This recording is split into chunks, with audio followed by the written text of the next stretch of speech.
ચાલો good morning. બરાબર છે, આપણે લાસ્ટ લેક્ચરમાં છે તે કળા તફાવત, પદ તફાવત ને સમય તફાવત બરાબર એની વિશે વાત કરી હતી અને એના સૂત્ર જોયા હતા. અને આપણે મુખ્યત્વે આમાં બધા સૂત્ર તો યાદ નથી રાખવાની જરૂર, બરાબર છે.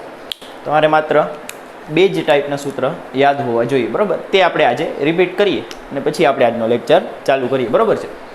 તો જો તો આપણે મુખ્યત્વે આ સૂત્ર યાદ રાખવાના છે કે એક તો સમાન કળા વાળા બિંદુઓ માટે પથ તફાવત યાદ રાખવાનો છે. પથ તફાવત હોય n લેમ્બડા, અને વિરુદ્ધ કળાવાળા માટે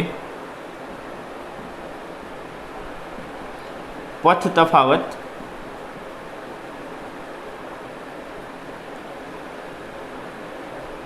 જેને આપણે ડેલ્ટા આર કહીએ છીએ is equal to 2n+1 lambda by 2 હોય, બરાબર. બંનેમાં n છે તે 0 થી શરૂ થશે, બરાબર છે. બંનેમાં n છે તે 0 થી શરૂ થશે. આ એક બે સૂત્ર તમારે યાદ રાખવાના. આની સિવાય હવે સમય તફાવતના તો યાદ રહી જાય, કારણ કે જે પદ તફાવતના છે એ જ સમય તફાવતના છે. માત્ર લેમ્બડાની જગ્યાએ શું આપવાનું છે? ટી આપવાનું છે. એટલે યાદ તો ખાલી પદ તફાવતનું સૂત્ર જ રાખવાનું છે. બીજું આની સિવાય તમારે સંબંધ યાદ રાખવાના છે કે કળા તફાવત બરાબર 2π/λ ગુણ્યા પથ તફાવત થાય, બરાબર છે. અને બીજું સેમ વસ્તુ સમય તફાવતમાં જ આવશે કે કળા તફાવત બરાબર 2π/λ ઇન્ટુ સમય તફાવત.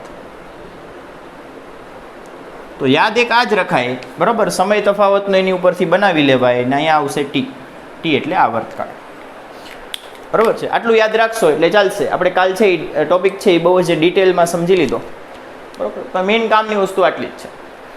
એ સમજણ તમારે 12થમાં ખૂબ જ ઉપયોગી થશે. અને આ ચેપ્ટરમાં પણ આગળ જ્યારે આપણે નવા ટોપિક જોશું ત્યારે એ સમજૂતી કામમાં જ આવશે, બરાબર. ઠીક છે, વાંધો નહીં. હવે છે આની ઉપરના દાખલા છે એ બહુ આમ ટેક્સ્ટબુકમાં નથી અવેલેબલ, એટલે આપણે સ્વાધ્યાયના દાખલામાંથી એક બે ઉદાહરણ જોવા પડશે, સ્વાધ્યાયના એક બે દાખલા જોવા પડશે, બરાબર છે. એ જે તે સમયે આપણે સ્વાધ્યાય એક ભેગું ગણશું ત્યારે પાછું શોર્ટમાં રિપીટ કરી લેશું. અત્યારે આપણે ગણી લઈએ, બરાબર છે. આપણને ખ્યાલ છે કે સ્વાધ્યાય આપણે લાસ્ટમાં ગણવાના છીએ, છતાં પણ આ દાખલા છે તે અત્યારે આપણે જોઈ લઈએ, બરાબર. સ્વાધ્યાય ગણશું ત્યારે ફરી રિપીટ કરી લઈશું.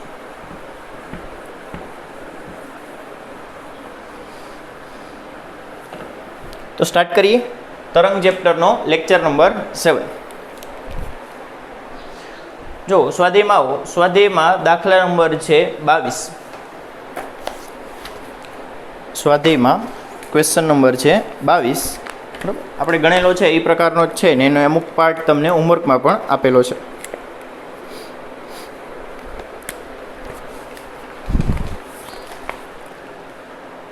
સ્વાધ્યાય 15.22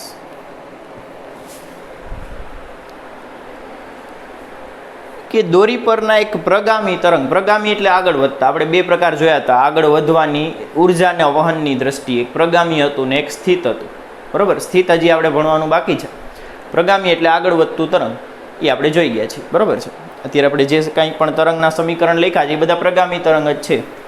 તો એક દોરી પરનું પ્રગામી તરંગ એટલે લંબગત હોવું જોઈએ, એનું સમીકરણ આપેલું છે. દોરી પરના પ્રગામી તરંગનું સમીકરણ y બરાબર આપેલું છે. શું છે? હવે x અને t ન લખો તો ચાલે, બરાબર. 7.5 sin 0.005x 50x છે પ્લસ 12t પ્લસ π/4 આ વસ્તુ આપેલી છે, બરાબર. તો પેલું શું ગોતવાનું છે? એ કે એક્સ આ બધું સેન્ટીમીટરમાં હશે બરાબર. વાયની કિંમત છે એ છેલ્લે લગભગ કીધું નથી પણ આપણે સેન્ટીમીટરમાં જ લેશું. એક્સ બરાબર 1 સેન્ટીમીટર અને ટી બરાબર 1 સેકન્ડ માટે પહેલાં શું ગોતવાનું કીધું છે? સ્થાનાંતર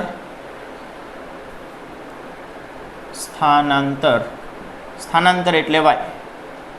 સ્થાનાંતર એટલે કણનું સ્થાનાંતર એટલે વાય, અને બીજું વેગ ગોતવાના કીધા છે.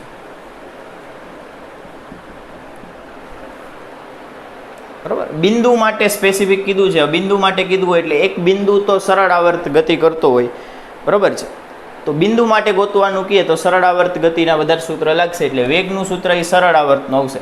એટલે અહીંયા આપણે વીપી ગોતવાનું છે. શું ગોતવાનું છે? વીપી. બીજું, તરંગ પ્રસરણનો વેગ ગોતી અને આની ભેગો સરખાવવાનો છે કે શું આની જેટલો થાય છે. એટલે તરંગ પ્રસરણનો વેગ. પછી આ બેન સરખાવી દેવાનું, વીપી અને વીને. બરાબર છે. બીમાં આપણે પછી રીડ કરીએ થોડીક વાર પછી. પહેલાં એને સોલ્વ કરી લઈએ. એ તો આપણો જૂના ટાઈપનો જ છે, તમને હોમવર્કમાં પણ આપેલો છે, તો એ સાથે સાથે રિવાઇઝ પણ થઈ જશે. તો લખીએ આપણે આનો આન્સર.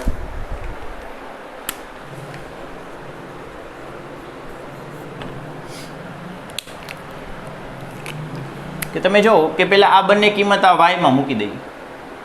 આ બંને કિંમત છે એ વાયમાં મૂકીએ તો એક્સ બરાબર 1 સેન્ટીમીટર અને ટી બરાબર 1 સેકન્ડ વાયના સમીકરણમાં મૂકતા તો મૂકી દો. કોણ ના પાડે છે? વાય ઇઝ ઇક્વલ ટુ 7.5 સાઇનની અંદર કિંમત લખો તો 0.0050 ઇન્ટુ એક્સ છે. એક્સની કિંમત લખીએ આપણે 1. બરાબર. આ સેન્ટીમીટરમાં રાખશો તો ફાઇનલ આન્સર પણ સેન્ટીમીટરમાં જ મળવો જોઈએ. પ્લસ 12 ટી એટલે 1 સેકન્ડ આપેલું છે અને પ્લસ π/4. સોલ્વ કરો તો 7.5 સાઇન, આ તો એમને જ રહેશે 0.005 લખવું આને, પ્લસ 12 પ્લસ π/4. હવે આનું આપણે ફાઇનલ સોલ્યુશન કરશું. બરાબર છે. આને આપણે ફાઇનલી સોલ્વ કરીએ તો આ બધા પાઈની કિંમત મૂકી દેવાની. પાઈની કિંમત 3.14/4 વત્તા 12 વત્તા 0.005. બરાબર છે. તો આ જે ફાઇનલ ખૂણો મળશે એ રેડિયનમાં મળશે, કારણ કે તમે અંતર છે એ બધા સેન્ટીમીટર ને એ પ્રમાણે લીધા છે, તો એ ખૂણો છે એ રેડિયનમાં મળવો જોઈએ. એટલે 7.5 સાઇન 7.5 સાઇન એ શું મળશે? અહીંયા તમે ફાઇનલ ગણતરી કરશો એટલે આન્સર આવશે 12.79. આ રેડિયનમાં આવશે. શેમાં આવશે? રેડિયનમાં. કારણ કે તમે વિચારી લ્યો કે આ વસ્તુ રેડિયનમાં છે, આ પણ રેડિયનમાં છે અને આ પણ રેડિયનમાં છે, તો ફાઇનલ આન્સર રેડિયનમાં મળવો જોઈએ. બરાબર છે. હા, હવે આ રેડિયનમાં છે તો આપણે પહેલાં એને ડિગ્રીમાં ફેરવી લઈએ. 12.79 એને આપણે પહેલાં ડિગ્રીમાં ફેરવીએ એટલે 7.5 સાઇન. ડિગ્રીમાં કઈ રીતે ફેરવશું? રેડિયનમાંથી ડિગ્રીમાં કઈ રીતે જવાય?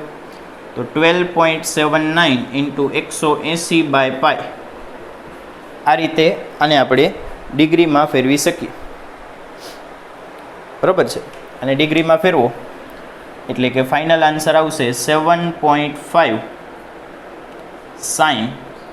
આનો ગુણાકાર આવશે 733.184 ડિગ્રી. બરાબર. 12 ગુણ્યા 12.8 છે એને ગુણ્યા 180 કરવાના, ભાગ્યા 3.14 કરવાના, એટલે 733.184 આવશે. બરાબર. આટલું લખી લ્યો.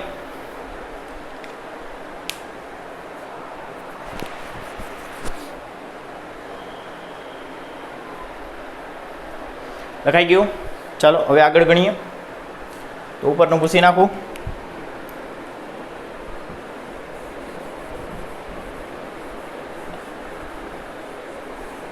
હવે આ સાઇનની અંદર 733 ડિગ્રીનું 30 કે 60 ડિગ્રી હોય તો એ ભૂલાઈ જાય છે. કે સાઈન 30 કેટલા થાય ને સાઈન 60 કેટલા થાય. અહીંયા તો 733.184 છે. આનું શું કરશું? તો આને આપણે આમ લખી શકીએ કે y બરાબર 7.5 સાઈન 720 વત્તા 13.184 ડિગ્રી. 720 વત્તા લખી શકાય. 720 એટલે વિચારો તો 360 એટલે એક આખું સર્કલ પૂરું કર્યું. 36 દુ 72. 720 એટલે 2 સર્કલ પૂરા કર્યા. 720 એટલે ક્યાં પૂરું કર્યું? 2 સર્કલ પૂરા કર્યા. આ 720 ડિગ્રી છે. 720 ડિગ્રી ને એ તમારે યાદ હોવું જોઈએ કે 360 એટલે 2π થાય. 720 એટલે 4π થાય. 36 દુ 72. 2 2 4. બરાબર. એટલે તમારે એટલી ખ્યાલ આવવું જોઈએ કે 720 આ એક સર્કલ ફર્યા એટલે 360 ડિગ્રી અથવા તો 2π આવ્યા. વળી પાછું આવું નવું બીજું સર્કલ પૂરું કર્યું એટલે પાછું કેટલો ખૂણો ફર્યા હોય? 720 ડિગ્રી એટલે કે 4π. તો 720 નથી, એ 4π છે. હકીકતે એ 720 નથી, શું છે? એ 4π છે. બરાબર છે. તો એની જગ્યાએ આપણે 4π લખી નાખીએ. તમને સીધું 720માં સમજાઈ જાય તો મને કોઈ ઇસ્યુ નથી, પણ 720ને આપણે 4π લખી શકીએ એટલે 7.5 સાઈન 4π પ્લસ 13.184 ડિગ્રી. હવે સાઈન 4π પ્લસ થીટા કયા ચરણમાં આવશે? અહીંયા 0 આવે, એક ચક્કર મારો એટલે 2π આવે, હજી પાછું બીજું ચક્કર મારો એટલે 4π આવે. તો તમે અત્યારે અહીંયા ઊભા છો, 4π ખૂણો ફરો એટલે તમે અત્યારે અહીંયા ઊભા હોય. 4π પ્લસ કરો એટલે આમ ચાલવાનું, એટલે તમે આવશો પહેલા ચરણમાં. કયા ચરણમાં આવશો? પહેલા ચરણમાં. એટલે આપણે લખી દઈશું કે આ ખૂણો છે તે પ્રથમ ચરણમાં આવશે. આ ખૂણો ક્યાં આવશે? પ્રથમ ચરણમાં આવશે. તો પ્રથમ ચરણમાં આવે એટલે સાઈન કેવું હોય? ધન હોય. પ્રથમ ચરણમાં ઓલ STC, ઓલ એટલે બધા જ ધન હોય. એટલે આનો આન્સર આવશે 7.5. અને પાઈનો ગુણક છે. જો π/2 નો ગુણક હોત કે 3π/2, 5π/2, 7π/2 તો સાઈનનો કોસ થાય. પણ પાઈનો ગુણક હોય π, 2π, 3π, 4π, 5π તો સાઈનનો સાઈન જ રહીએ. બરાબર. એટલે અહીંયા આપણે ફેરફાર કરવાનો થશે નહીં. અને પ્રથમ ચરણમાં કિંમત કેવી આવશે? ધન. એટલે આગળ પ્લસ લખવાની પણ જરૂર નથી. એવું હોય તો લખી દઈ પ્લસ સાઈન 13.184 ડિગ્રી. બરાબર છે. આવું શું કામ કરેલું છે? તો આનું કારણ આપી દઈએ કે સાઈન 4π પ્લસ થીટા બરાબર સાઈન થીટા થાય અને એ પ્રથમ ચરણમાં આવશે. આ બધું અત્યારે લખવાનું. બરાબર. ધીમે ધીમે પ્રેક્ટિસ પડે પછી નહીં લખવાનું. ચાલો, હવે આની કિંમત છે એ તમારે ટેબલમાં જોવી પડશે. ક્યાં જોવી પડશે? ટેબલમાં જોવી પડશે કે સાઈનનું ટેબલ જુઓ, તમારી પાસે લોગેરિધમિક ટેબલ હોય, લોગ ટેબલ હોય, એમાં નેચરલ સાઈનનું ટેબલ આપેલું હશે. નેચરલ સાઈનના ટેબલમાં 13 ડિગ્રી અને 13.1 એમાં જોવાનું. બરાબર. આ રીતે હશે કે આ સાઈનનું ટેબલ નેચરલ સાઈન હશે. એમાં આ પહેલા ખાનામાં અહીંયા ડિગ્રી લખેલા હશે. થોડુંક મોટું દોરું, નીચેનું કાઢી નાખું.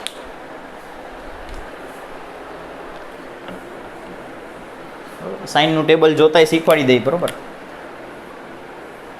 કે અહીંયા ડિગ્રી હશે તો અહીંયા 0 ડિગ્રી, 1 ડિગ્રી, 2 ડિગ્રી એ રીતે આવતું હશે. તો એમ કરતાં કરતાં તમારે સાઈનના ટેબલમાં 13 ડિગ્રી જોવાનું છે. પછી અહીંયા 0.1 હશે, 0.2 એ પ્રકારનું હશે.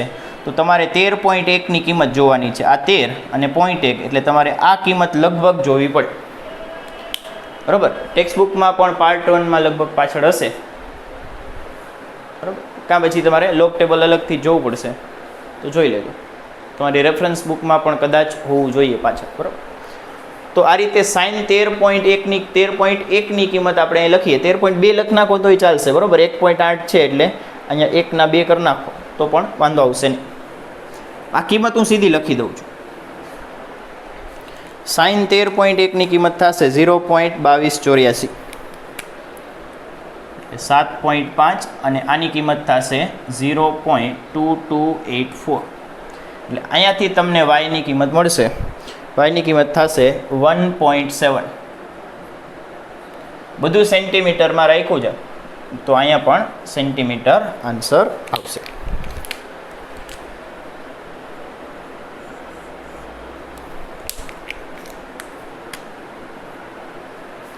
લખી લો.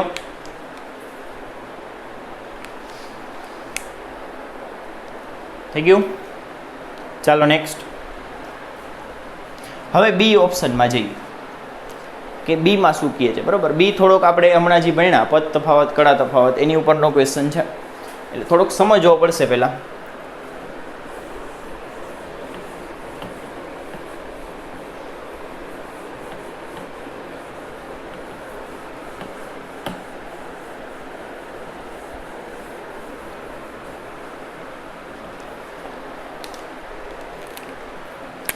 હવે છે બી.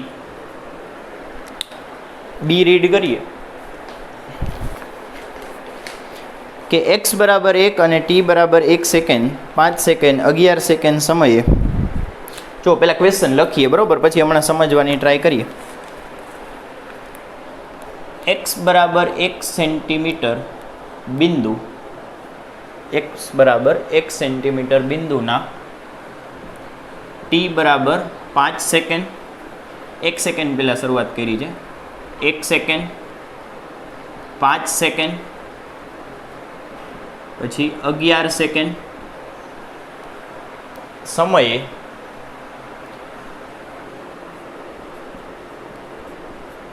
હું થોડોક ક્વેશ્ચન તમને સમજાય એ રીતે ચેન્જ કરું છું. બરાબર, x બરાબર 1 સેન્ટીમીટર બિંદુના 1, 5 અને 11 સેકન્ડ સમયે તેના જેટલા જ સ્થાનાંતર એટલે y, વેગ એટલે v, vp બરાબર, બિંદુની વાત કરતા હોય એટલે vp, સ્થાનાંતર અને વેગ vp ધરાવતા બિંદુના સ્થાન આપો.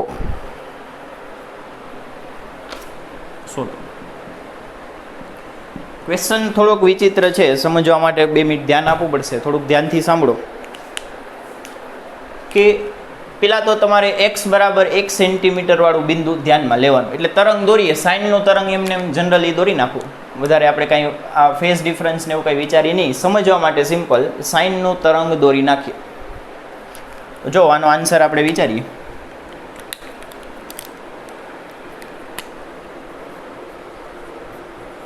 બી નો આન્સર કે આપણે સાઇનનું તરંગ દોરીએ.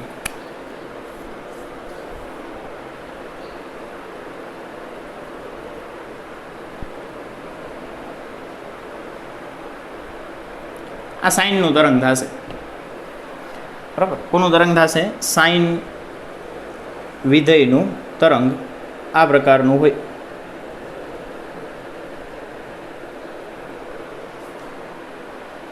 બરાબર. ચાલો હવે આની ઉપર એક બિંદુ દર્શાવી દઉં. x બરાબર 1 સેન્ટીમીટર વાળું બિંદુ બતાવી દઉં તો આ ધારો કે x અક્ષ છે અને આ બાજુ y છે. બરાબર, આ દોલન થાય છે અને આ તરંગ આગળ પ્રસરણની દિશા x આપેલી છે.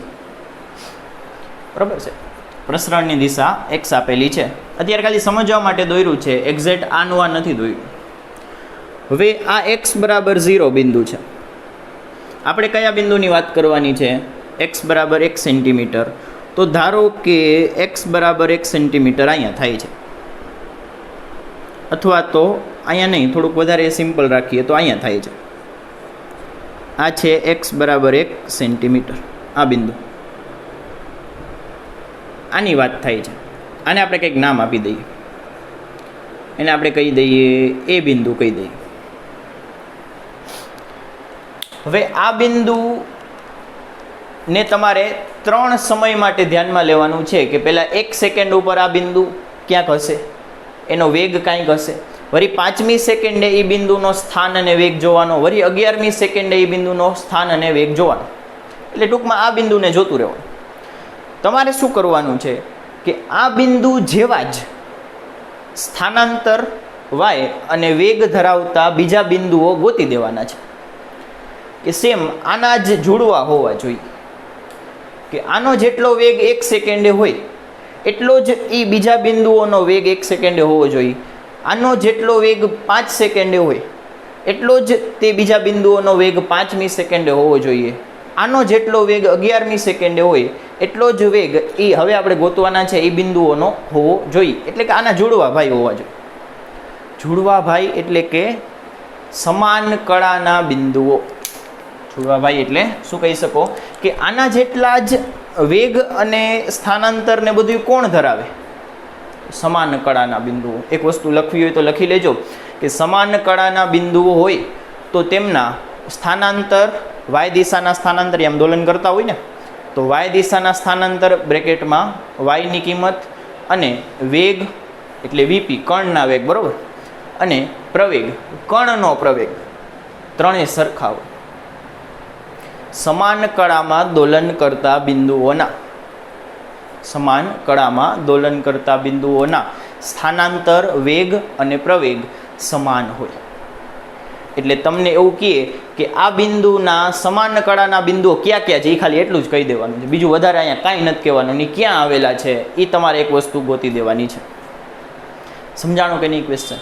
કે આના જેવા સમાન કળાના બિંદુ ગોતી દેવાના છે અને એના એક્સ કહેવાના છે કે આ ભાઈ 1 સેન્ટીમીટર ઉપર છે તો આના જેવો બીજો સમાન કળાનો કોણ થાય? તમે મને કહો.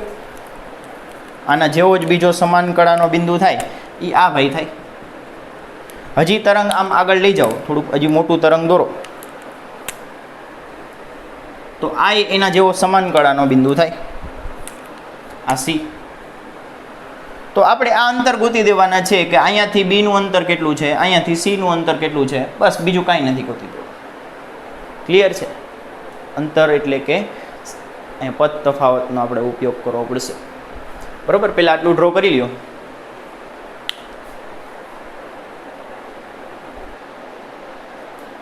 ઠીક છે, દોરાઈ ગયું. ચાલો હવે આપણે મેઇન એક્સપ્લેનેશન સ્ટાર્ટ કરીએ કે આ બિંદુથી આ બિંદુનું અંતર કેટલું હશે, આ એ થી બી નું અંતર કેટલું હશે બરાબર. તો એ થી બી નું અંતર હશે લેમડા. પછી બી થી સી નું અંતર કેટલું હશે? તો આપણને ખબર છે કે સમાન કળાવાળા બિંદુઓ વચ્ચેના અંતરને લેમડા કહેવાય. સમાન કળાવાળા બિંદુઓ વચ્ચેના અંતરને લેમડા કહેવાય.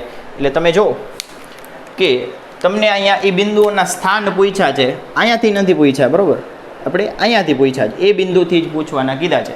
તો એ બિંદુથી એના જેવા બીજા બિંદુનું સ્થાન લેમડા થાય. પછી એ બિંદુથી એના જેવા પછીના બિંદુનું સ્થાન આ કેટલું થાય? અહીંથી આટલું 2 લેમડા થાય. આ આખું અંતર અહીંયાથી આ આખું અંતર કેટલું થાય? 2 લેમડા થાય. પછી એનું ત્રીજું બિંદુ આવે એનું અંતર કેટલું થાય? 3 લેમડા થાય. એની પછીનું જે બિંદુ આવે એનું અંતર કેટલું થાય? 4 લેમડા થાય. સમાન કળા ધરાવતા બિંદુઓ વચ્ચેના અંતરને લેમડા કહેવાય. તો આ અંતર લેમડા થાય, પછી આ અંતર 2 લેમડા થાય. આવું હજી એક શૃંગ અહીંયા વિચારો તો એ અંતર 3 લેમડા થશે. હજી એક શૃંગ અહીંયા વિચારો તો એ અંતર 4 લેમડા થશે. એટલે કે અહીંયા આપણે સમજૂતી માટે એવા n બિંદુઓ વિચારી તો અહીંયાથી એ થી n માં બિંદુનું અંતર કેટલું થશે? n લેમડા થશે બરાબર છે. તો આપણે એ જ લખવાનું છે, અહીંયા બતાવી દો બરાબર.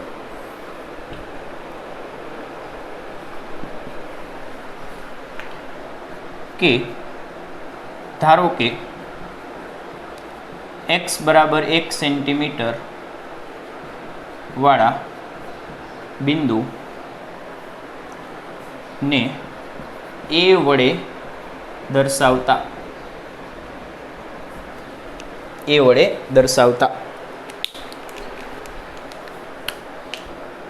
એની સાથે સમાન કળાના બિંદુઓ બી સી એ જ રીતે ચાલ્યા રાખશે વગેરેના એથી અંતર એ બિંદુથી અંતર લેમડા 2 લેમડા અંતર અનુક્રમે લેમડા પછી 2 લેમડા 3 લેમડા એ જ રીતે n લેમડા થાય. બરાબર. આ તમારે સીધું ઓલા મેં કાલ લખાય હોય સૂત્ર ઉપરથી લખવું હોય તો એ વાંધો નહીં કે સમાન કળાના બિંદુઓ વચ્ચેનું અંતર n લેમડા વડે અપાય. સમાન કળાના બિંદુઓ વચ્ચેના અંતરને શું કહેવાય? n લેમડા કહેવાય. તો સીધે સીધું લખી નાખો તોય પણ કોઈ વાંધો નથી. બરાબર છે. તો હવે બીનું સ્થાન બરાબર લેમડા, પછી સીનું સ્થાન બરાબર 2 લેમડા, એ જ રીતે ચાલ્યા જાઓ. બરાબર. પછી અહીં લેમડા કેટલું છે? અહીંયા લેમડાની કિંમત કેટલી છે? તો લેમડા તમારે અગાઉથી સાઈડમાં ગોતેલી રાખવું પડે. બરાબર. એ લેમડા જો હું અહીંયા ગોતી દઉં છું, આમાં જગ્યા નથી એટલે કે આની ઉપરથી તમે જુઓ તો આ સમીકરણ ઉપરથી એક્સનો જે સહગુણક હોય એને કે કહેવાય. એક્સનો જે સહગુણક હોય એને શું કહેવાય? કે કહેવાય. એટલે અહીંયા કે ની કિંમત આપણી પાસે છે કે સમીકરણ પરથી વાયના સમીકરણ પરથી કે બરાબર કેટલા થશે? 0.005 આટલી કિંમત થશે. બરાબર. બધું સેન્ટીમીટરમાં છે તો આને સેન્ટીમાં જ રાખશું, અને સેન્ટીમાં રાખો તો આનો એકમ થાય રેડિયન પ્રતિ સેન્ટીમીટર. બરાબર છે. આમ રેડિયન પ્રતિ મીટર થાય પણ સેન્ટીમાં છે તો સેન્ટીમીટર. હવે કે ની કિંમત લખો તો કે બરાબર શું થાય? 2π/λ ઇઝ ઇક્વલ ટુ 0.005. અહીંયાથી લેમડાને કરતા બનાવો તો લેમડા બરાબર 0.005 અપોન 2π. આની ગણતરી કરશો. અહીં ભૂલ થઈ ગઈ, સોરી. આ છેદમાં જશે અને આ ભાઈ ઉપર જશે એટલે કે લેમડા બરાબર 2π/0.005 આવું આવશે. બરાબર છે. આની કિંમત તમે ફાઇન્ડ કરશો. બરાબર. આની ગણતરી તમને કરશો તો તમને લેમડાની કિંમત મળશે. લેમડાની કિંમત થશે 1256 સેન્ટીમીટર અંદાજિત કહું છું. બરાબર. આ લેમડા મળી ગયું. હવે તમને એના સમાન કળાવાળા બિંદુ મળી જાય કે એથી સમાન કળાવાળું બી બિંદુ કેટલા અંતરે થશે? તો લેમડા અંતરે થશે. લેમડા એટલે કેટલું છે? 1256 સેન્ટીમીટર. પછી એની પછીનું સી બિંદુ એ એથી કેટલા અંતરે થશે? તો 2 લેમડા અંતરે થશે. 2 × 1256 બરાબર એટલે આવશે 2512 સેન્ટીમીટર.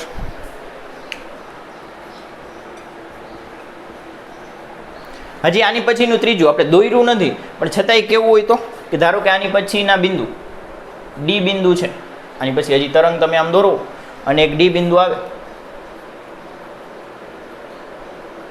તો એ 3 લેમડા હશે. તો 3 × 1256 એટલે કેટલું આવશે? તો 3768 સેન્ટીમીટર આવશે. બરાબર છે. તો અહીંયા સમયનું શું કામ છે? તો એ વધારાનું આપેલું છે. બરાબર. કારણ કે સમાન કળાવાળા બિંદુઓ છે એ દરેક સમયે સરખી જ કિંમત ધરાવતા હોય. તમે 1 સેકન્ડે ગોતો, 2 સેકન્ડે, 5 સેકન્ડે, બધી દરેક સમયે એની કિંમત સરખી જ હોય. એટલે આ ખાલી વધારાનું આપેલું છે. આ x બરાબર 1 સેન્ટીમીટર સાથે સમાન કળાના બિંદુના સ્થાન આપણે ગોતી દીધા. પેલું બિંદુ લેમડા અંતરે મળશે, બીજું બિંદુ 2 લેમડાએ મળશે, ત્રીજું 3 લેમડા, 4 લેમડા, 5 લેમડા, એ રીતે ચાલ્યું જાવ. બરાબર છે. લખી લો.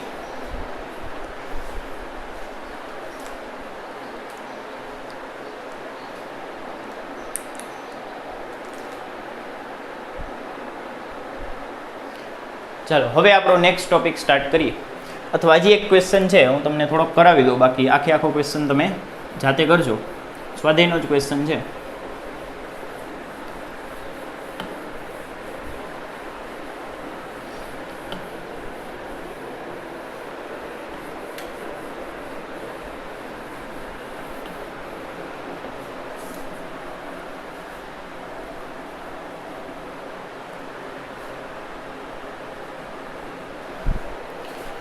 સ્વાધ્યાયમાં છે ક્વેશ્ચન નંબર સ્વાધ્યાયમાં ક્વેશ્ચન નંબર લગભગ 10મો ક્વેશ્ચન છે. હા ઠીક છે, 10મો જ છે. ઇઝી ક્વેશ્ચન છે. જો 15.10 કે તમને એક પ્રગામી હાર્મોનિક તરંગ આપેલું છે.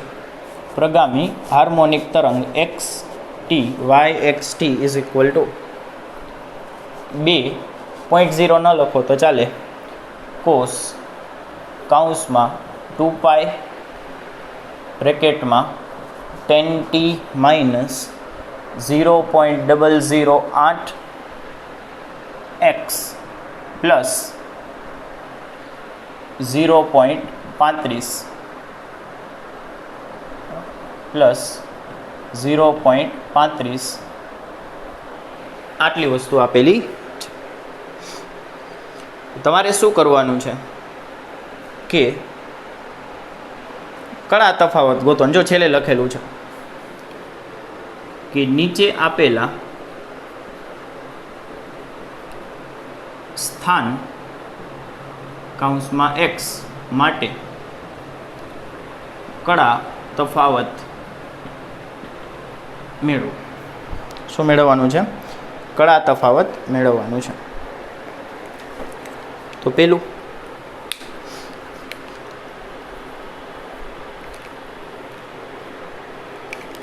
શું મેળવવાનું છે? પહેલાં આપણે કડા તફાવત મેળવવાનો છે.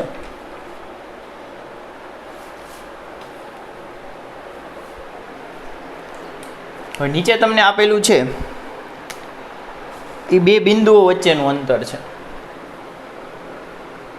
બે બિંદુઓ વચ્ચેનું અંતર. આ અંતર પહેલામાં તમને 4 મીટર આપ્યું છે, બીજામાં તમને 0.5 મીટર આપેલું છે. એ જ રીતે આપી જ જાય છે. ત્રીજામાં છે એ λ/2 છે, પછી ચોથામાં છે એ 3 λ/4 છે.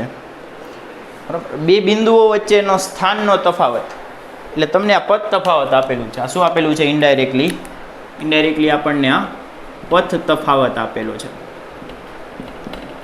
પથ તફાવત આપેલું છે, મેળવવાનું શું છે? કડા તફાવત મેળવવાનો છે. ક્લિયર છે? તો ઓલું સૂત્ર આપણું જૂનું કામ આવશે કે આનો આન્સર આપણે લખીએ.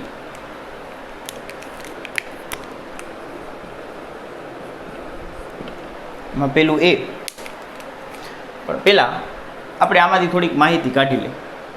બરાબર. શું માહિતી કાઢી લઈએ કે તમે જો કે પથ તફાવત અને કડા તફાવત વચ્ચેનો સંબંધ શું છે? તો કડા તફાવત બરાબર 2π / λ ઇન્ટુ પથ તફાવત. આને કે કહેવાય. અને શું કહેવાય? 2π / λ ને તમે કે પણ કહી શકો. એ કે ની કિંમત તમને અહીંથી મળશે. એટલે આપણે લખીએ કે વાયના સમીકરણ પરથી કે બરાબર કેટલું છે? 0.008. એકમ શું રાખશું? જો એકમ ટેક્સ્ટબુકમાં આપેલા છે કે વાય ને બધાના એકમ શું છે એની ઉપરથી ડિસાઈડ થશે. સેન્ટીમીટરમાં છે એટલે આનો એકમ શું આવશે? રેડિયન પ્રતિ સેન્ટીમીટર. શું આવશે? રેડિયન પ્રતિ સેન્ટીમીટર. બસ આપણે એક આ જ વસ્તુની જરૂર છે. હવે પેલું એમાં તમને પથ તફાવત આપેલું છે. ΔR બરાબર 4 મીટર આપેલું છે. હવે આપણે જો ઉપરનું બધું કામકાજ સેન્ટીમીટરમાં થાય છે. આ આખું સેન્ટીમીટરમાં છે, કે સેન્ટીમીટરમાં છે. તો આને સેન્ટીમાં ફેરવી નાખો એટલે 400 સેન્ટીમીટર થશે. બરાબર. 1 મીટર એટલે 100 સેન્ટીમીટર, 4 મીટર એટલે 400 સેન્ટીમીટર. આમાં કિંમત મૂકો તો કડા તફાવત ΔΦ બરાબર 2π / λ ઇન્ટુ ΔR. પહેલી વાર સૂત્ર લખશું. હવે આ કોઈનામાં સૂત્ર લખવાના જરૂર નથી. બરાબર. પહેલી વાર લખવાનું. 2π / λ એ થાય કે. બરાબર. 2π / λ બરાબર કે થાય. એની કિંમત આપણી પાસે સીધી છે 0.008 ΔR એટલે 400. અહીંથી ગણતરી કરો એટલે તમને પેલી કિંમત મળશે 6.4 નહીં, આપણે ગણતરી કરી જોઈએ, બરાબર. બસ ગણતરી નથી કરેલી વ્યવસ્થિત. એક જ મિનિટ.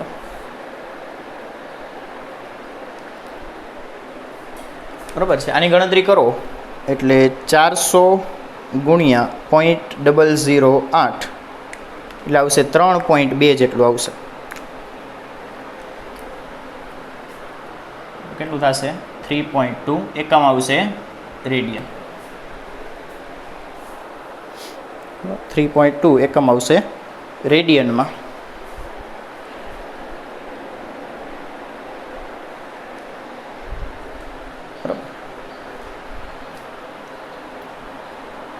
અહીં છે ને આપણે એક ભૂલ કરેલી છે કે તમે જુઓ કે એક્સનો સહગુણક કે થાય, પણ અહીંયા 2π બહાર કાઢેલા છે, તો પહેલાં આપણે 2π ને અંદર ગુણવા પડશે, બરાબર. આ એક વસ્તુ આપણે લાસ્ટ ટાઈમ પણ ભૂલ કરી હતી, આ વખતે પાછી કરી, બરાબર. કે વાયનું સમીકરણ પાછું લખવું કે વાય બરાબર શું છે? 2 cos 2π કાઉન્સમાં આ બધું છે, બરાબર. આ બધું કાઉન્સમાં છે. 2π ને અંદર ગુણતા જઈએ તો શું થશે? વાયનું સમીકરણ કે વાય બરાબર 2 cos અંદર ગુણતા જાઓ, આ 2π ને અંદર ગુણો એટલે 20πt આવશે. 2π ને હજી અંદર ગુણો એટલે આવશે -2π ઇન્ટુ 0.008x પ્લસ 2π ગુણ્યા 0.35. બરાબર, આ આપણું સમીકરણ થાય. એટલે કેની કિંમત છે ને આપણે અહીંયા થોડીક ખોટી લખાઈ ગઈ છે, આટલી કેની કિંમત આવશે આ. એટલે કેની કિંમત 0.008 નહીં થાય, એને ગુણ્યા 2π કરવું પડશે. શું આવશે? 2π ગુણ્યા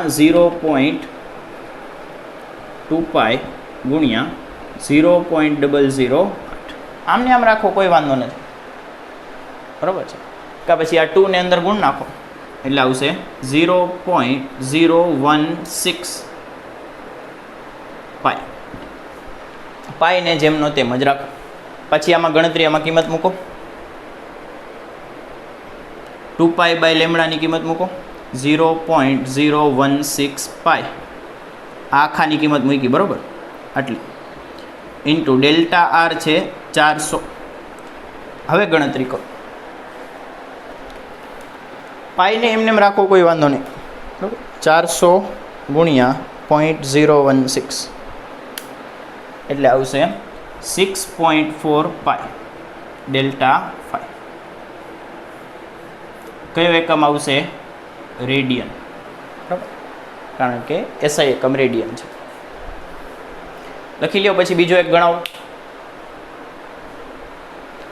થઈ ગયું? ચાલો નેક્સ્ટ.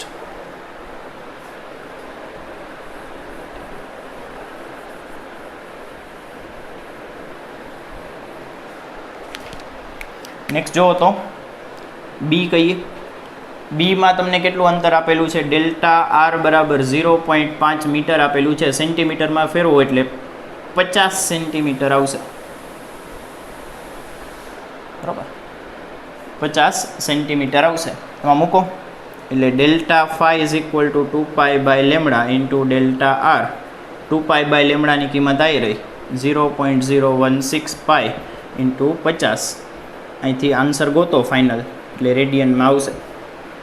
આવું જ ત્રીજામાં થશે સીમાં કે ડેલ્ટા ફાઈ બરાબર 2π by lambda into delta R.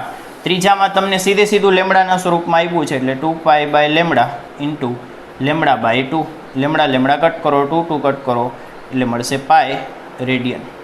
આમ તમારે હોમવર્કમાં આપવું હતું, પણ વાંધો નહીં, ભલે ગણાઈ ગયું. આ છેલ્લું કરી નાખજો હોમવર્કમાં.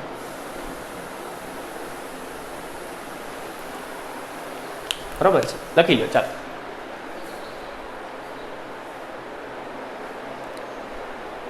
હવે સમય તફાવત ગોતવાનું કહું તો કાંઈ નહીં કરવાનું. અહીંયાથી પહેલાં ઓમેગા ગોતવાનું, ઓમેગા ઉપરથી સમય તફાવત મળતો આવશે, બરાબર છે. જ્યાં લેમડા આવશે ત્યાં ટી આવી જશે, કેપિટલ ટી. ટ્રાય કરજો સમય તફાવત ગોતવાની. બરાબર, કંઈ ડાઉટ હોય તો કહેજો.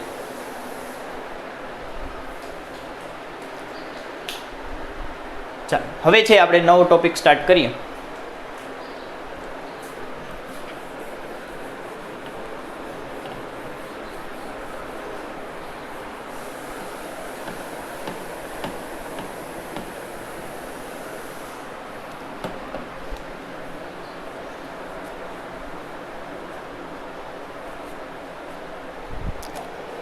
તમે જુઓ તો અત્યાર સુધી છે એ આપણે દોરીના તરંગની ઝડપ ભણી ગયા છીએ કે v is equal two √t/μ.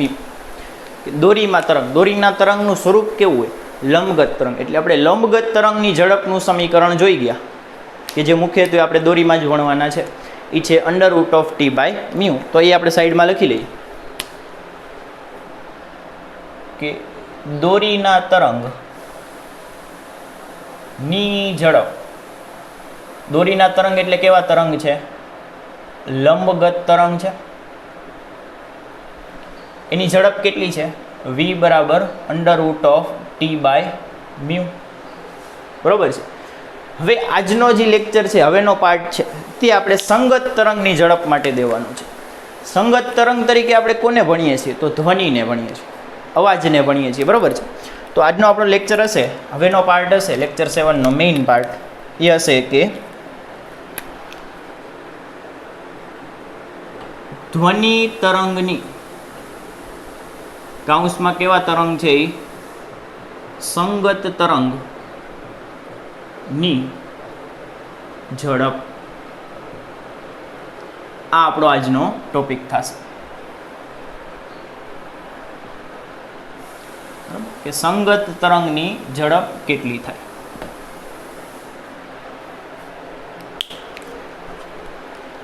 તો આમાં આપણે કેમ કર્યું હતું? દોરીના તરંગમાં યાદ કરો કે દોરીના તરંગની સાબિતી કેમ આપી હતી? તો આપણે આ રીતે આપી હતી કે ગમે તે તરંગ હોય, માધ્યમમાં ગતિ કરતા ગમે તે તરંગ હોય, એની ઝડપ બે વસ્તુ ઉપર આધારિત છે. માધ્યમમાં ગતિ કરતા તરંગ છે એની ઝડપ છે તે બે વસ્તુ ઉપર આધારિત છે.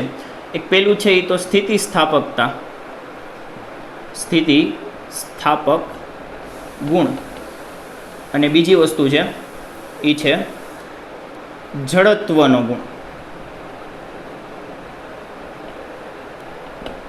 આ બે લાક્ષણિકતા ઉપર કોઈ પણ તરંગની માધ્યમમાં ગતિ કરતા લંબગત હોય કે સમગત હોય, એમની ઝડપ આ બે લાક્ષણિકતા ઉપર આધાર રાખતી હોય. સ્થિતિસ્થાપકતા અને બીજું છે જડત્વીય.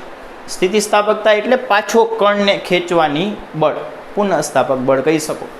અને જડત્વીય ગુણ એટલે દળને ધ્યાનમાં રાખીને કોઈ પણ તમે એક રાશિ લઈ શકો. બરાબર છે.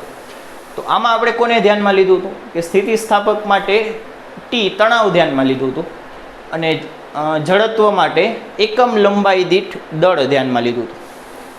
એની ઉપરથી આપણે વીનું સમીકરણ જોયું હતું. એ જ વસ્તુ આપણે અહીંયા કરવાની છે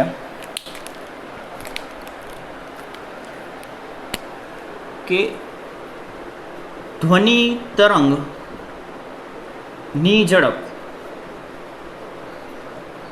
ધ્વનિ તરંગની ઝડપ બે લાક્ષ અથવા બે વસ્તુ પર આધારિત છે. બે લાક્ષણિકતાઓ પર આધારિત છે. પેલી છે એ છે કદ વિકૃતિ. પેલી છે કદ વિકૃતિ અથવા તો એને તમે બલ્ક મોડ્યુલસ કહી શકો, કે જેને તમે બી વડે દર્શાવો છો. તો કદ વિકૃતિ કોને લગતી લાક્ષણિકતા છે? તો આ ભાઈ સ્થિતિસ્થાપક ગુણ છે.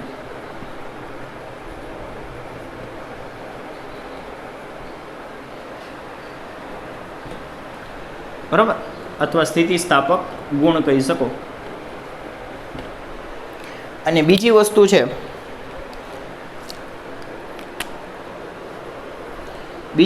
છે, એ છે ઘનતા. ઘનતા એને તમે દળ ઉપર આધારિત વસ્તુ કહી શકો. બરાબર, ઘનતા છે એ એકમ કદ માટે જેમ દળ વધારે એમ ઘનતા વધારે હોય. તો ઘનતા છે તે દળ ઉપર દળ સાથે રિલેટેડ છે એટલે એને આપણે કહેશું જડત્વીય ગુણ. ઘનતાને ρ વડે દર્શાવાય. આ કયો ગુણ આવશે? જડત્વીય. હજી કોઈ એક તમે ત્રીજા પ્રકારના તરંગ ગોતી આવો એમાં પણ ઝડપ છે એ આ બે ગુણો ઉપર જ આધારિત હશે. એક સ્થિતિસ્થાપક લઈ લેવાનું અને એક ઝડપી. એમાંથી કયું લેવાનું એ આપણા લેવલમાં નથી, બરાબર. આ પહેલેથી નક્કી કરેલા છે કે ધ્વનિ છે એ સ્થિતિસ્થાપક ગુણ બલ્ક મોડ્યુલસ ઉપર આધારિત છે અને ઝડત્વીય ગુણ ઘનતા ઉપર આધારિત છે, બરાબર છે. તો આનું જે ફાઇનલ સમીકરણ આવે છે કે ધ્વનિની ઝડપ સંગત તરંગ અથવા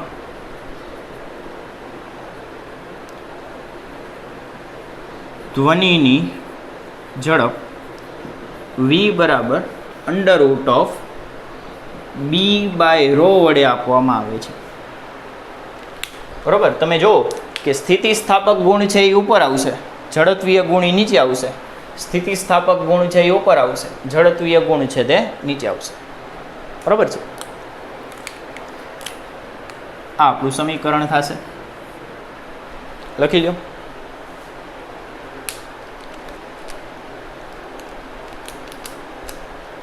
આની સાબિતી જોઈએ હવે આપણે.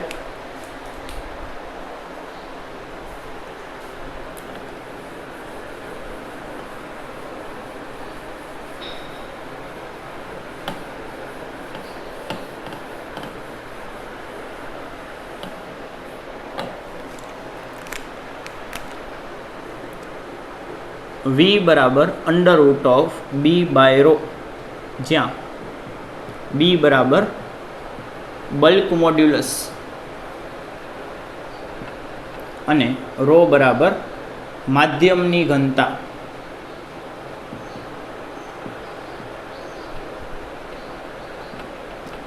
આની સાબિતી જોઈએ છીએ.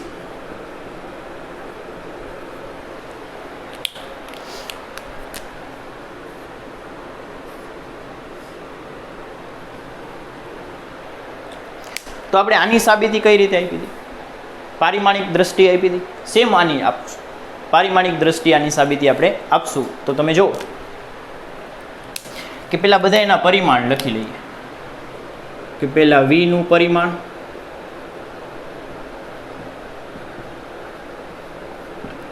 v નું પરિમાણ કેટલું થશે?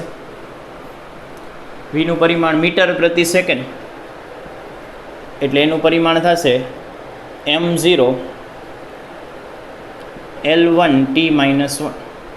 બીજું છે ઘનતા ρ, ઘનતાનો એકમ થાય kg પ્રતિ મીટર ક્યુબ, બરાબર. ઘનતા બરાબર દળના છેદમાં કદ, એટલે એનો એકમ થાય કિલોગ્રામ પ્રતિ મીટરનો ઘન. એ જ વસ્તુ લખેલી છે. તો આનું પારિમાણિક સૂત્ર શું થશે? kg એટલે m1 L-3 T-0. ત્રીજું છે બલ્ક મોડ્યુલસ b. હા, બલ્ક મોડ્યુલસ ઉપર હું તમને અલગથી લખાવી જ દઉં છું કે બલ્ક મોડ્યુલસ b બરાબર, આપણે પહેલાં પણ વાત કરેલી છે કે દબાણના છેદમાં કદ વિકૃતિ આવે અથવા દબાણના ફેરફારના છેદમાં કદ વિકૃતિ આવે. દબાણ લ્યો કે દબાણનો ફેરફાર લ્યો, બરાબર, એ પરિસ્થિતિ ઉપર આધારિત હશે. તો દબાણનો ફેરફાર છેદમાં કદ વિકૃતિ, દબાણનો ફેરફાર છેદમાં કદ વિકૃતિ, એટલે અહીંયા આવશે -ΔP ના છેદમાં ΔV/V. આ કદ વિકૃતિ છે અને ઉપર દબાણનો ઋણ કેમ છે? કારણ કે દબાણ ઘટતું હોય, ઘટતી રાશિનો ફેરફાર ઋણ હોય.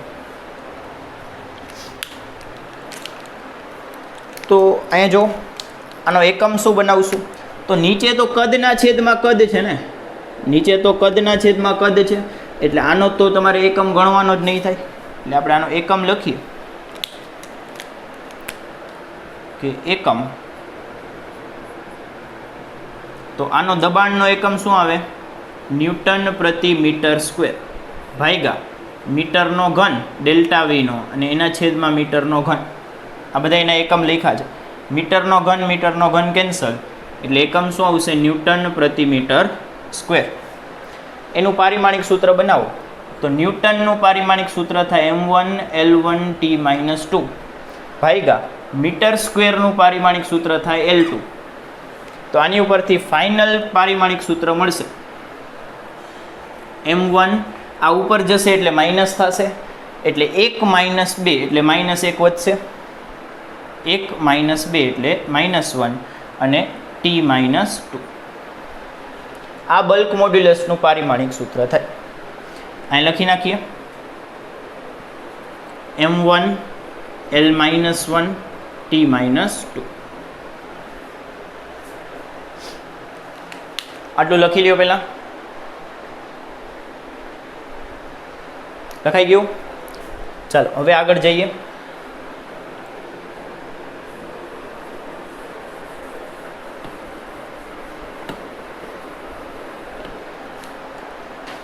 હવે લખીએ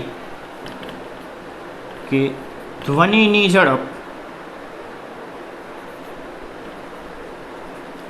v એ રો અને બી પર આધારિત હોવાથી આપણે આમ લખી શકીએ કે v ચલે છે બીની એ ઘાત અને રોની બી ઘાત. કા એક્સ ને વાય નામ આપી દઈએ આ વખતે, બરાબર, મિક્સ ન થાય એટલે રોની બીની એક્સ ઘાત અને રોની વાય ઘાત. ચલે છે કાઢો એટલે આપણે અચળાંક મૂકવું પડે એટલે શું આવશે? v બરાબર સી બલ્ક મોડ્યુલસની એક્સ ઘાત અને ઘનતાની પરિમાણ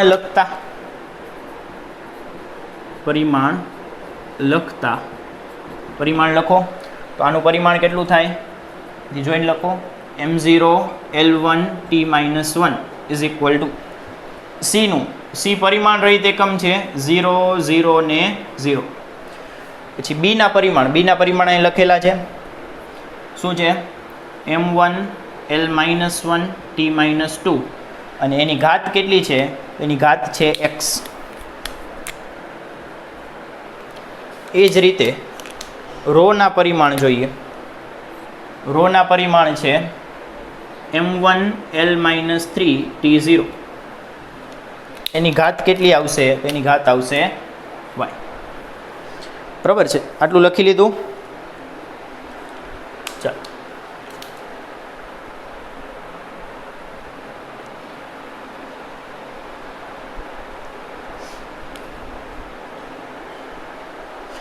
હવે સરખાવીએ તો પહેલાં તો 0 ઘાતવાળાને 1 કહી દઈએ.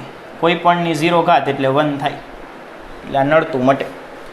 આ બાજુ લખીએ તો m0 L1 T-1 is equal two અંદર ગુણાકાર કરો એક્સનો તો 1 ગુણ્યા એક્સ એટલે એમની એક્સ ઘાત -1 ગુણ્યા એક્સ એટલે -x ઘાત અને -2x ઘાત. એ જ રીતે આનો અંદર ગુણાકાર કરો તો એમની વાય ઘાત એલની -3y ઘાત અને ટીની 0 ઘાત. બરાબર છે? હવે આધાર સરખો ઘાતનો સરવાળો કરો તો આધાર ક્યાં સરખો છે? તો એક આ આધાર સરખો છે તો ઘાતનો સરવાળો કરીએ. હવે આ કાઢી નાખું છું ઉપર.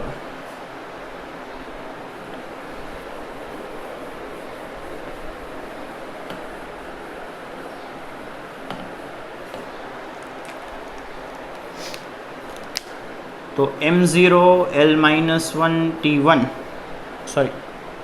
L1 T-1 is equal two આધાર સરખો ઘાતનો સરવાળો એટલે એમની x પ્લસ વાય ઘાત પછી એલની -x -3y અને છેલ્લે ટીની ઘાત છે -2x અને +0. બરાબર? આ +0 લખો ન લખો કોઈ ફરક આવશે. હવે બંને બાજુ આધાર સરખા હોવાથી ઘાત સરખાવી શકાય. તો સરખાવો કે આ બેયને સરખાવો એટલે શું આવશે? એક્સ પ્લસ વાય બરાબર 0.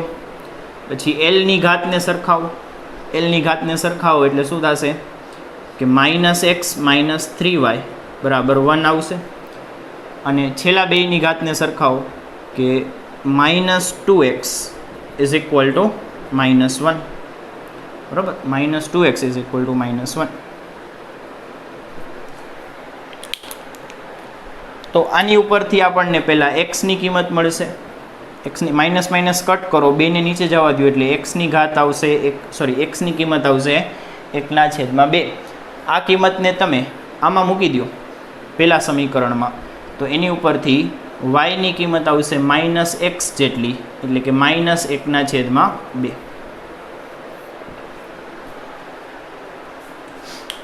બરાબર છે. આ બધી કિંમત છે એ આપણે આપણા મુખ્ય સમીકરણમાં પાછું મૂકી દઈએ.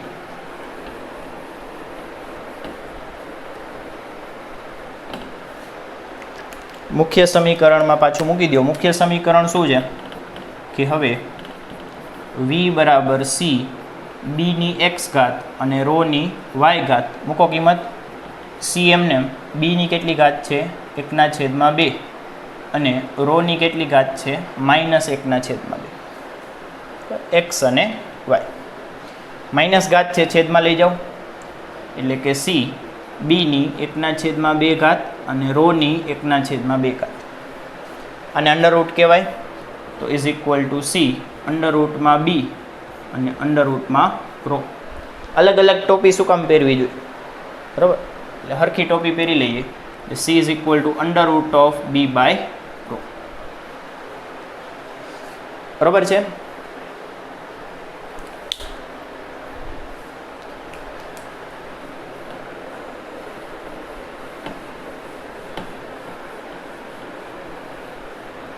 ચાલો હવે v is equal to c under root of b by rho આવ્યું. c બરાબર 1 પ્રાયોગિક રીતે.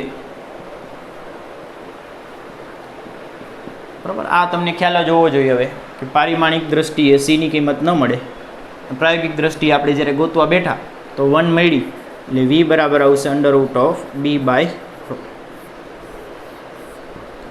આપણું ફાઇનલ સૂત્ર. સૂત્રને અહીં લખી લઈએ આપણે લિસ્ટમાં. બરાબર, છેલ્લા પેજ ઉપર ભેગું તમારું લિસ્ટ બનતું જ જવું જોઈએ. બરાબર છે ને, કે સૂત્રનો સંખ્યા એટલી બધી વધારે છે કે તમને ખબર જ નહીં પડે શું આવ્યું ને શું ગયું. બરાબર, એટલે છેલ્લે સૂત્ર લિસ્ટ બનાવવાનો ફાયદો એ છે કે તમને ખબર પડે કે આટલા આટલા ટોપિક ચાલી ગયા છે, હવે આટલા આટલા ધીમે ધીમે આપણે કરતા જઈએ. બરાબર, એટલે કે અનુક્રમણિકા જેવું બનતું જાય સૂત્રનું લિસ્ટ, અને સૂત્ર પણ લખાતા જાય. તો આવશે સંગત તરંગ માટે. સંગત એટલે ધ્વનિ, એની ઝડપ v બરાબર under root of b by rho વડે અપાય, કે જ્યાં b છે બલ્ક મોડ્યુલસ અને રો છે એ ઘનતા છે.